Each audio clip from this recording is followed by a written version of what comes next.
Hey there and welcome to the Dave Does channel, and today I'm going to be checking out a band called Dreamstate and the song is called Washed Away. Don't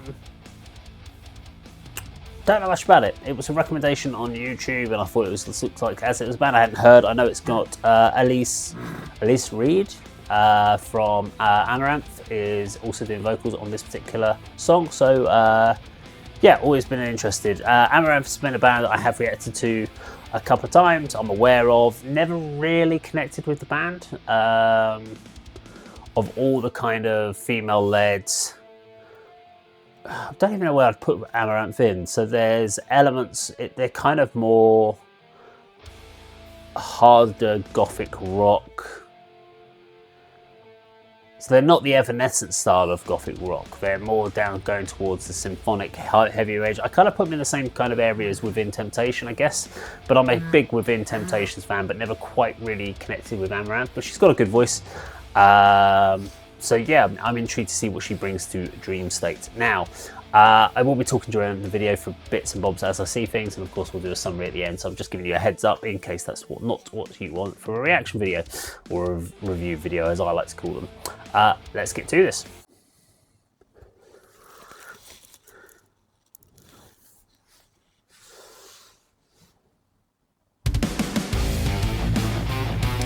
Something I do like about videos from inside the studio, it's always nice to see people's setups. I bet everyone, this is definitely someone's personal studio. This is not a rented studio. You don't have guitars hanging on the walls in rented studios. They came in the dead of night, when the fire lights up the sky. I like his voice. Don't know who he is, but I like his voice. The war has just begun, and the war cannot be won. Dead bodies on the ground. His face. You run. The bringer of violence, the serpent of lies. They harmonise really well. Resistance is compromised. The blood on their hands can be washed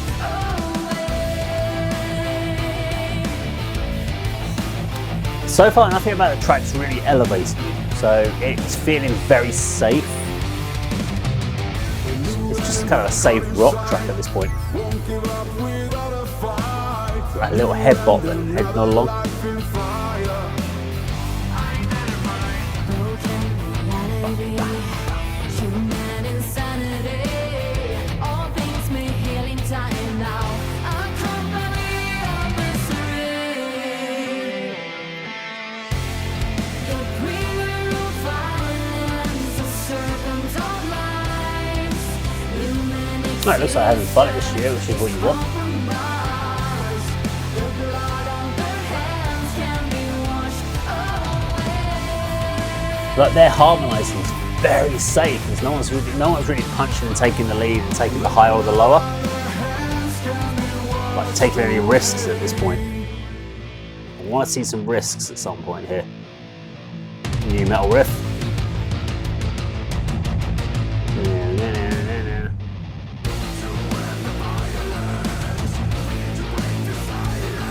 He feels buried in the mix.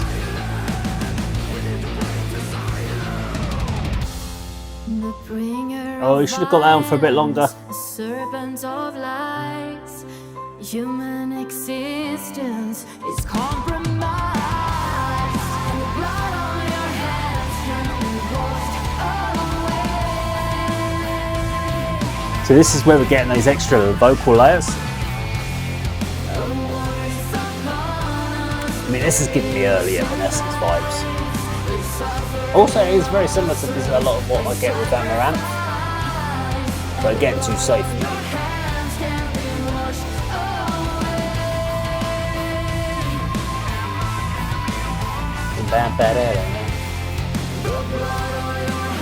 Guitar riffs are very nice, but they're very safe as well, and very new metal-y.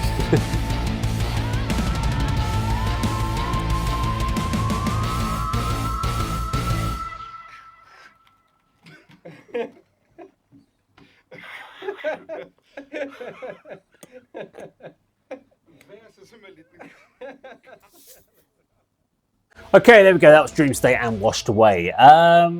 Good video. I enjoyed seeing the behind the scenes. Always really interested to see the behind the scenes work.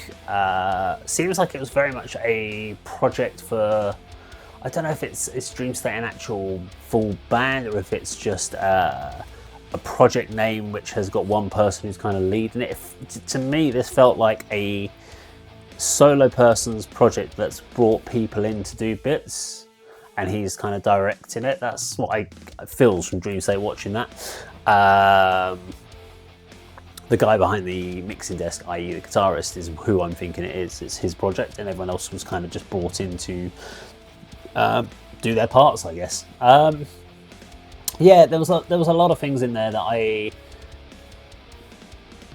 have a saying over on ADK that there was nothing wrong with it. It's a common saying, but it's a saying I use sometimes when I listen to songs, because there's nothing I can really say is bad about songs. There's nothing in there that I like, oh, that wasn't good. But there's nothing stand out about it as well. It was a very safe metal track, hard rock track even. It's got new metal elements in there. Vocals played it safe throughout. There was a few cliched moments, like after the kind of aggressive vocal breakdown, we go into a lovely piano piece with Elise singing over the top, and it comes in back into the chorus, and then everyone elevates with a little bit of the aggressive vocals over it. And you can almost predict it, that's the way to go with it. So I don't think they really... It's almost like paint by numbers, and they painted by numbers, and they painted the right numbers with the right colours, and they stayed well within the lines. They didn't really think to venture outside of it. And that's going to do one or two things, really. It's either going to mean that the song's going to be very successful, in the sense that because of the commerciality and instant accessibility, people are going to latch onto it and go, oh, that's brilliant, or it's going to just get dropped off and disappear because there's nothing about it that makes it stand out from the rest of the pack. And that's the hard thing nowadays. You're trying to write songs that are different, but still have accessibility. And that's really difficult, because most of the time you go, we're different and we're blending styles and we're doing all these things that are different, and people go, I don't like it because you're just too all over the place. But then if you play it safe and write a commercial rock track, you're going to have people go, you sound like everyone else that's been before you. And we've seen that with bands like The Warning now with their new album Keep Me Fed. It's doing it incredibly well, because a lot of people that have never been into The Warning have connected to The Warning because it's instantly accessible commercial rock. But the fans of The Warning prior to that, who liked it when they were a little bit more edgier and more experimental, and they were really showing their chops and their crafting of well-written songs, don't like these commercial ones that they brought out because they're too obvious is probably the best way I can say it. You could almost like literally write down on paper exactly what you think the song's going to be. And the reason you can do that is because most commercial songs follow a pattern. And that's because the listener, we like repetition, we like familiarity, we like comfort. But a song that we can kind of almost predict, a song that we can naturally hum along and know the part that's coming up next, feels safe and it feels comforting.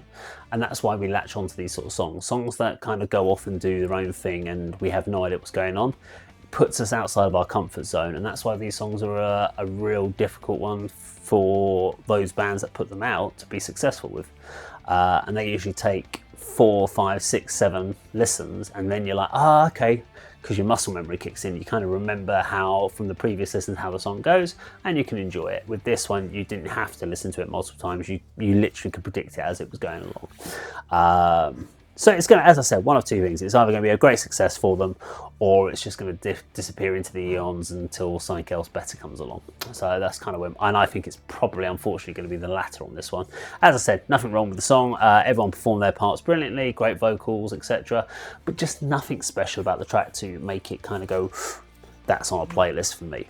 But I don't know, let me know what you think in the comments down below. Now, if you enjoyed the video today, please do like, share and subscribe, and I'll see you on the video sometime very soon. Take care.